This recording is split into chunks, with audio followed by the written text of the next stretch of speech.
When it comes to buying a bike for your home gym, I hope I'm one of the many resources you use to make the best decision for you.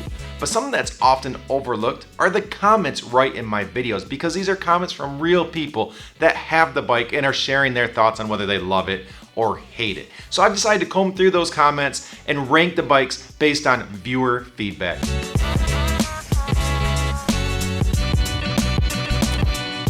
So using those viewer comments, I narrowed this down to the 5 most talked about bikes, at least on my channel, and that's Proform, NordicTrack, Stryde, Bowflex, and Peloton. So we're gonna break those down and, well, we'll start with who's in last.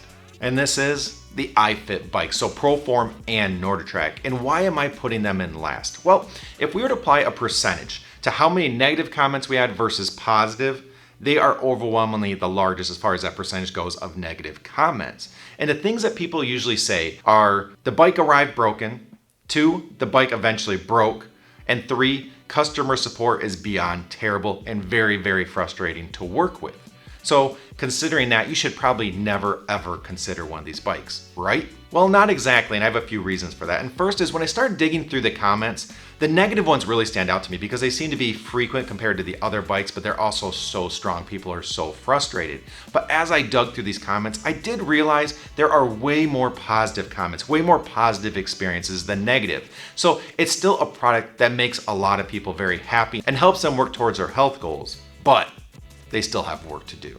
Next, they are improving their product line. The first S22i I tested just had a feeling like this is going to break eventually. This was not built to last. I didn't know if that was the case, but it just felt that way. The S27i I recently tested feels like they're finally putting the time and money into making a quality product, something that is meant to last, something that is meant to be with you for a very long time and not have you running into problem after problem. So hopefully that turns out to be true, but it definitely feels like they're improving their product line so you don't have those issues that cause people to have problems and have to work with support. And last for iFit, it feels like the negative comments have been trending downwards. Now, some of this might be because they are building better products, so there's less things to complain about, less issues to run into. But my hope is, and I have no idea if this is true, but maybe they are finally working on support. This is terrible. I had firsthand experience working with their support, and it was a complete nightmare. And I had a lot of people say the same thing in the comment sections. And those type of comments have seemed to dwindle down. Don't know if that's true, don't know if things are really changing, but my hope is that it is, and that they're finally focusing on their customers. But before we go on, if you appreciate all the work that goes into these videos and don't mind helping out a small YouTuber reach new people, please take a second to hit that like button. It helps so much, and I thank you. Coming in third, because we tied Proform and NordicTrack at 5th, is Peloton. And to be honest, they were this close to being first. Now, something that I experienced with Peloton that really speaks to me in the comment section is when I make a video about a product, usually the comments are about that product, and I don't see a lot of people talking about other products. The exception is Peloton. So if I make a video about a different bike, not Peloton, I'll see comments from people saying, "Ooh, this bike looks really interesting. I really like that, but I decided to go with Peloton," and I am super happy. I'm loving the experience. And to me, that says a lot. You have someone that's still watching videos about other bikes, other products, but they still go back to talking about how much they love the experience from what they did buy, and that just says a lot. And as far as negative comments from people having bad experience with Peloton, they are few and far between. The issues with products breaking or poor customer support or other things that people might complain about didn't really happen that often. Overall, the comments were very positive. So why didn't I put them in the first place? Well, when it comes to Peloton, there is some uncertainty with the company, and people are starting to feel that a little bit, getting a little frustrated. Prices going up, prices going down, prices going back up. Is the rower coming? Oh, it's coming, maybe by Christmas. There's just so much uncertainty and poor communication, and the customers are feeling that. But once they get out of this and they're just marching forward, hopefully these type of concerns fade away, and you see Peloton being back to one of those top companies where the comment section is almost primarily positive, but we'll see. Time's gonna tell on this one. And in second place, we have Stryde. And originally I had Stryde and the Bowflex Velocore tied for first, but I decided to move Stryde into second with Peloton this close behind. They are all so close in this category. And that's because they kind of all share the same thing. Support, The problems with the bike, hardware issues are almost non-existent. Of course, anything can break, products are going to break, things do happen, but they are very rare with these companies and the support behind them is very good. So the experience is overall pretty positive and the comment section reflects that. When you have to reach out to Stryde support, you have a very positive experience. It just feels like they're working with you and happy to help you. So many positive things to say about Stryde. Why didn't I tie them to first? Well, two very minor things that came up that just made me knock them down ever so slightly. And the first is the learning curve for the open platform.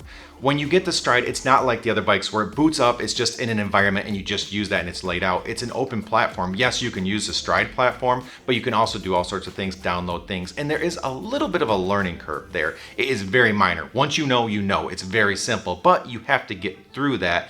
And because it's not as streamlined, some people do run into problems, some people have questions, some people have concerns. It's usually not a negative, it's just more of a, oh, how do I do this? So calling this a negative probably isn't fair, it's really not, but it's something that people do run into, so I marked that. The second, and again, I don't even think this is really a negative, it's maybe more of a positive for the company, but people complain that they don't ship outside of the US. People want this product, they want this bike, and they get frustrated after they do all the research and go, that's the bike for me?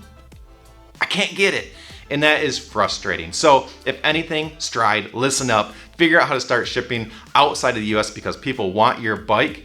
So a couple of very minor negatives, but just enough that I marked them below the Velocore in first. So if they're so close, what makes the Bowflex Velocore stand out in front of everybody from a comment section perspective? Well, the comment section is so overwhelmingly positive. People just don't run into a lot of issues, but if they do, support is on top of it and they just handle it so much better than some of the poor support companies. And I'm not talking about everybody on this list, but there are some that don't handle it well, and Velocore has a structure that makes you feel like they are there to support you. They just do such a good job. And I ran into this individually as well. When I had an issue with my bike when I received it, I reached out to them and I had to work with one person. There was no handoff to handoff, transfer to transfer. I'm always starting with a new person, starting from scratch, and they're telling me, oh, after all this work, it's not your issue. It wasn't like that. They said, yep, don't worry, I'm here to support you end to end. And that just felt so good. A lot of companies don't do that. I'll be done talking about this now, but that was a huge thing for me. And that reflects in the comment section because people feel